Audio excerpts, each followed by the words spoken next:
ایک حدیث اور ذکر کرتے ہیں جسے امام سیوطی نے ذکر کیا ہے. آپ فرماتے ہیں سمعت النبی صلی اللہ علیہ وسلم. یہ روایت جو ہے حضرت ابو ہریرہ سے ہے. حضرت ابو ہریرہ رضی اللہ تعالیٰ عنہ کہتے ہیں کہ حضور نبی کریم صلی اللہ علیہ وسلم کو میں نے فرماتے ہوئے سنا. کیا؟ والذی نفسی بیدی. حضور قسم کھا کے فرماتے ہیں اس ذات کی قسم جس کے قبضے قدرت میں میری جان ہے. لَيَنزَلَّنَّ عیسیٰ ابن مریم. حضرت عیسیٰ بن مریم ضرور اتریں گے تمہارے اوپر. حضرت عیسیٰ بن مریم آئیں گے. ثم لئن قام علی قبری. پھر اگر میرے قبر کے پاس آئیں گے اور کہیں گے یا محمد، جب مجھے آواز دیں گے لَأَجَبْتُهُ، تو میں ان کی آواز کا جواب دوں گا. اسے امام سیوطی نے اپنی فتاوی کے اندر نقل کیا ہے. نبی کریم صلی اللہ علیہ وسلم کا دروس سننا اور فرشتوں کا پہنچانا یہ بھی احادیث مبارکہ سے ثابت ہے. ایک حدیث میں یہ آتا ہے کہ فرشتے درود پہنچایا کرتے ہیں. ایک حدیث میں یہ آتا ہے کہ میں سنا کرتا ہوں میری قبر کے پاس کوئی آئے اور میرے اوپر درود بھیجے. من صلی علیہ عند قبری، جس نے میرے پاس آ کر میری قبر کے پاس آ کر سلام کیا، درود کیا، تو سمعتہ، میں اسے سنا کرتا ہوں. ومن صلی علیہ نائما، اور جو میرے اوپر دور سے سلام کیا کرتا ہے تو وہ درود پہنچایا دیا.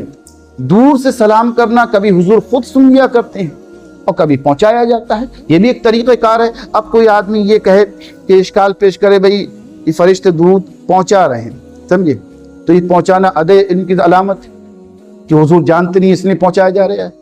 تو آپ یہ اندازہ لگائیے کہ بندوں کے اعمال اللہ کی بارگاہ میں پیش کیے جاتے ہیں اور فرشتے جو ہے اللہ کی بارگاہ میں بندوں کے اعمال پہنچاتے ہیں. تو کیسے یہ نتیجہ نکالیں کہ اللہ نہیں جانتا ہے؟ اللہ سب جانتا ہے، وہ شرک سے زیادہ قریب ہے. اور آپ دیکھتے ہیں کہ صبح کے اعمال جو ہے وہ شام ہونے سے پہلے پیش کر دیے جاتے ہیں اللہ کی بارگاہ میں، اور رات کے اعمال جو ہے صبح ہونے سے پہلے پیش کر دیے جاتے ہیں. تو اللہ کی بارگاہ میں جو اعمال پیش کیے جاتے ہیں کہ اللہ ناواقف ہے یا اللہ نہیں جانتا ہے؟ وہ سب جانتا ہے. لیکن یہ ایک طریقہ ہوا کرتا ہے کہ اللہ خود فرشتوں کو پوچھتا ہے فرشتوں یہ بتاؤ تم کہاں سے آ رہے ہو، حالانکہ اللہ بہت بخوبی جانتا ہے. تو فرشتے کیا کہتے ہیں؟ فرشتے کہتے ہیں ہم ایسی مجلس سے آ رہے ہیں جہاں پر کچھ بندے بیٹھے ہوئے تیرا ذکر کر رہے تھے. تو اللہ فرماتا ہے، کیا فرماتا ہے؟ وہ کیا ذکر کر رہے تھے، کیا مانگ رہے تھے؟ انہوں نے کہ وہ جنت کا مطالبہ کر رہے تھے اور دوزخ سے بچ رہے تھے، دوزخ سے پناہ مانگ رہے تھے. تو اللہ فرماتا ہے کیا انہوں نے جنت کو دیکھا ہے؟ انہوں نے جنت کو دیکھا نہیں. اگر جنت کو دیکھ لیتے تو ان کا عالم کیا ہوتا؟ تو فرشتے کہتے ہیں اگر جنت کو دیکھ لیتے تو ہمیشہ سجدے میں رہتے، ہر وقت یہ یاد کرتے. اور اگر دوزخ کو دیکھ لیتے تو عالم کیا ہوتا؟ تو گناہ کے قریب نہیں جاتے. تو اللہ تبارک و تعالیٰ فرشتوں کو گواہ بناتا ہے. حدیث میں آتا ہے، کیا فرماتا ہے؟ فرشتوں تم گواہ ہو جاؤ جتنے بندے میرا ذکر کر رہے تھے وہ مجلس کے اندر میں نے سب کی بخشش کر دی. یہ حدیث کے الفاظ ہیں. اب فرشتے کہتے ہیں اے اللہ کچھ بندے ایسے تھے جو ذکر کے ارادے سے نہیں آئے تھے، وہ ایک جگہ سے گزر رہے تھے، محفل سجی ہوئی تھی، وہاں بیٹھ گئے، تماشا بیتے دیکھ رہے ہیں کیا ہو رہا ہے، ان کا ارادہ ذکر کرنے کا نہیں تھا، کیا تو نے ان کی بخشش بھی کر دی؟ تو اندازہ لگائیے، یہاں صحبت کا اندازہ لگائیے. تو اللہ فرماتا ہے کہ ہاں وہ خود ذکر کرنے نہیں آئے تھے لیکن میرے ذاکرین بندوں کے ساتھ تھے. اور وہ ذاکرین بندے ایسے ہیں کہ لا یشقا جلیسہم، ان کی مجلس میں بیٹھنے والا گناہگار تو ہو سکتا ہے لیکن بدبخت نہیں ہو سکتا. جب اللہ والوں کی مجلس میں آ گئے ہیں تو اللہ تبارک و تعالیٰ فرماتا ہے ان کے صدقے میں نے ان کی بھی بخشش فرمائی.